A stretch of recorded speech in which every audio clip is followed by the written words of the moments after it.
Hi, and this is a first video of the new year. It's the 2nd of January 2023, so Happy New Year to you. But whenever you're watching this, it will be useful to help you understand any future forecasts by me or anybody else that does astrological forecasts. I was about to do my full moon in Cancer reading when I thought I really want to just show everybody quickly how to find out their own chart, because more and more I find myself referring to, do you have that in your chart, or look at where that intersects with your chart. And if you have no idea what I'm talking about, that's a little tricky. So I'm just going to share my screen quickly, and I'm going to show you how to go about that. Okay, this is the full moon chart, which I'm going to do a conversation on shortly, but I'm just using my chart as an example. So this is using AstroDienst or astro.com, and this is the one that I use two sites really commonly. Okay, this one already has my information put in. If you wanted to go add a chart, you just go add, and then you fill in the information as it says. And I'm going to show you how to do it on the other one, which will be very similar to how you do it on this one, but just to then show you how they have a slightly different layout, but you'll get ultimately the same information. So then if we go into my other favorite one, which is AstroSeek, and I've just brought it into the place. If you go to the free horoscopes, birth natal chart online calculator, that's where I've come to. And we're just going to put in the information here. So the date of birth, and as I said, I'm just using myself as an example. You put your date of birth in, 18th of June for me. Sorry, 1979. And now the time is quite important. There's a little thing here to say if you don't know what time you were born, but the time is quite important if you do know. Ooh, let me just double check mine. I think it's 10:09. Yes. Okay, so it's quite important to know. And then here you put it in, and I'm going to say Johannesburg. Okay, then it's going to give me the option for South Africa. Obviously, this is to give you your longitude and latitude, which is important. And calculate chart. And here it shows up. And I usually use this in the forecasts, this AstroSeek. And I usually use the other one when I'm doing personalized readings for people in actual fact. So this is going to give you, and you can see here, it looks a little different to the other one, but it's going to be the same information. In fact, they are putting in a little bit more information naturally here, where I would have to select that in the other chart. In AstroDienst. The other thing to remember is, like, sometimes you will feel overwhelmed. If you're very new to your astrology understanding, you might feel overwhelmed when you see all these things that you don't understand. So that's why I want to do like little educational supports along the way. But if there's stuff you don't understand, don't panic. Focus on what me or anyone else is sort of saying, and see if you can just decipher, do I see that in my chart? Not how do I understand my whole chart, because I don't think any of us will ever fully understand all the different levels of our own chart that there are. It's going to be a process along the way of our learning, and what comes to you at any time is exactly what you need to work with at that time. So you can see here, this dark line would be the horizon, and there it's saying that I'm born with 15 degrees of Leo on the ascendant. If you pop into this chart, you can see the dark line is the horizon, and I'm born with 15 degrees Leo on the ascendant. It's the same.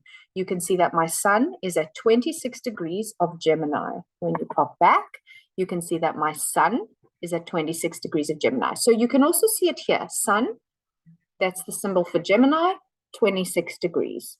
If we pop back, sorry to back and forth, but just so that you can see whichever one you're using. And there are other programs, free software. These are free. There's other free programs, and it's going to be a similar thing. You just look at that chart and try and figure out how it's showing for you. So here, sun, 26 degrees of Gemini. There it's saying the word, or the abbreviated word, Gemini, versus the other one giving you the glyph. It is, if you're interested in astrology, it is worth taking the time to learn the glyphs over time, even if you just learn the important ones to you. So this is also going to tell you a little bit of a breakdown of how much fire, air, earth, and water, cardinal, fixed, and mutable energy I have. But if that makes no sense to you, don't panic about it right now. It's going to tell you all the planets. It's giving you the glyphs here. That is the sun, that is the moon, that is Mercury, and it's telling you what degree to find them at. So if I say to you, like I will be for this Cancer new moon, full moon, that the full moon is happening at 16 degrees of Cancer. Now I'm going to say, look at that in your own chart. In my case, this is actually what prompted me to show it to you for this month, is to say, I'm looking for where the full moon is happening. It's happening at 16 degrees of Cancer. That's the glyph for Cancer. It's like the crab pincers.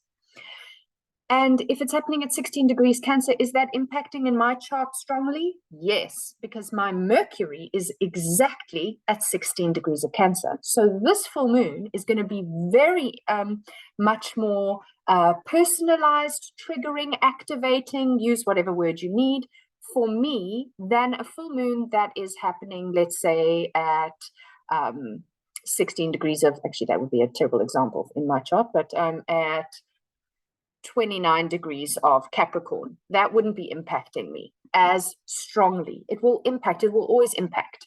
But if it's right on a planet, like it is in my natal chart this time, the moon will be coming right onto where Mercury was at the moment of my birth. Mercury is how I think. The moon's bringing her big emotional spotlight to my mind, and then I look at how that plays out. I may have an idea of, well, Cancer means this and the moon means that, so I could make all sorts of sentences about how that may play out. Mercury is about this. How do I add those things together?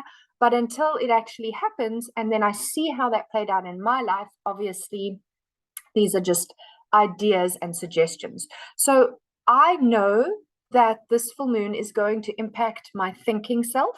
Moons are feeling selves. So then I'm going to look at how I'm thinking and feeling over this period. So that's where it's going to start to become a little bit, and there's ways to deepen this. I really just want to simplify it. So you're going to look in your own chart now. I'm just going to open here again. So this is the other way of looking at it. I can still see 16 degrees of Cancer is my Mercury, and now I know that the full moon is at 16 degrees of Cancer. So when I do the full moon forecast, which I'm going to record momentarily, I'm just going to open the full moon chart.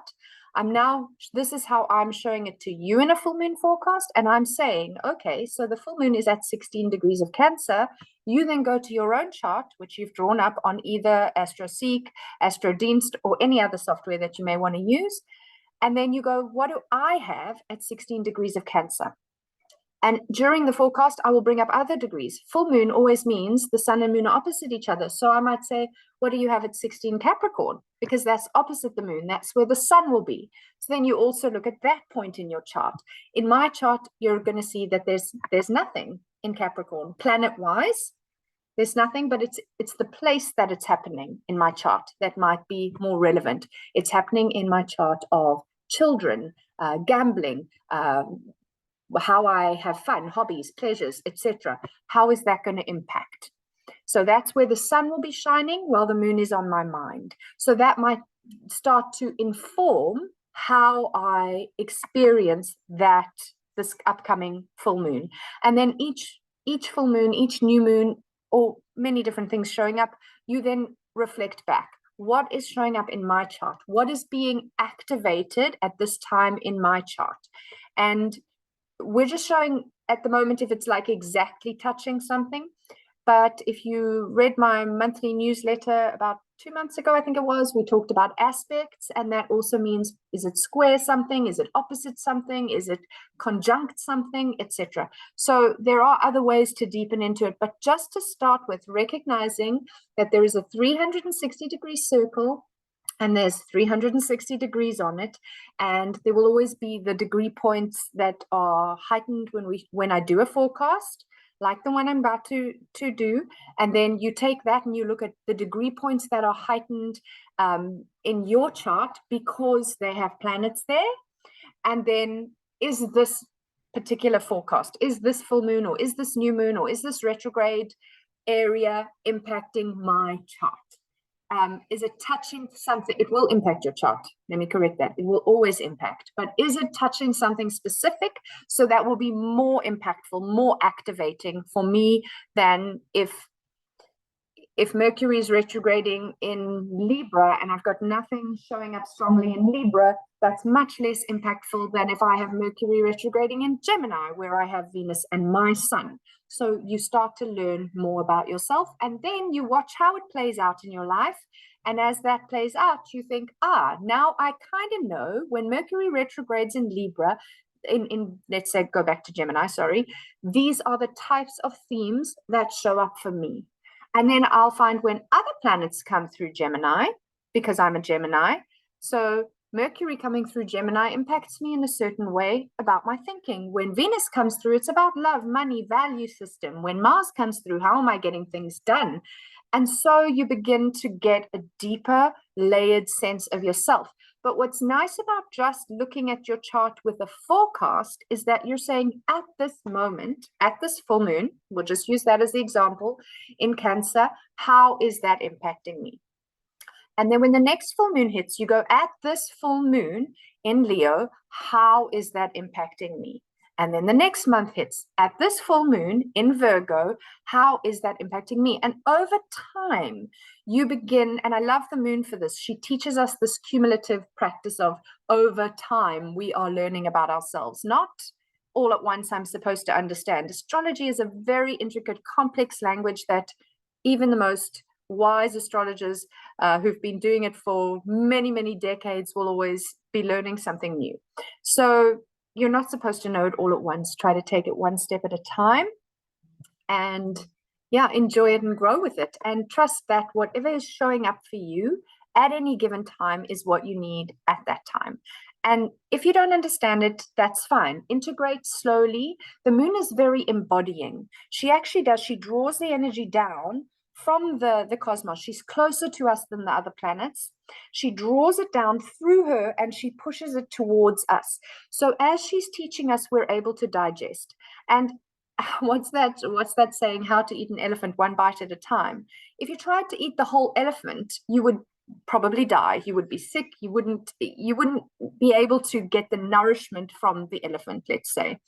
But if you do it slowly but surely and steadily, then you actually integrate, digest, process. Everything is much more available to you to re-understand and reuse down the line, because you've done it in this beautiful sort of methodical way. And that is what the moon teaches us. So if it's too much at any point, just step back and recognize you're digesting what you are meant to be digesting in this moment. It's interesting that we're speaking so much about digesting, because the full moon we're about to talk about is very much about nourishment. So interesting.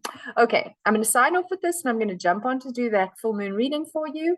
And hopefully this will help you to have a little bit more insight about how to, for future readings as well, check in with your own chart. Thank you very much for watching. Check the link in my bio if you're wanting some extra support, because it always is helpful to have had somebody help look at your chart with you before. If you don't know much about astrology, it is helpful to have a sense of where you're, a firm foundation to get started on. It's not absolutely necessary. I would love you to explore regardless, but if you're looking for a little extra guidance and foundational understanding of your chart, I'm available for readings. Thank you for watching.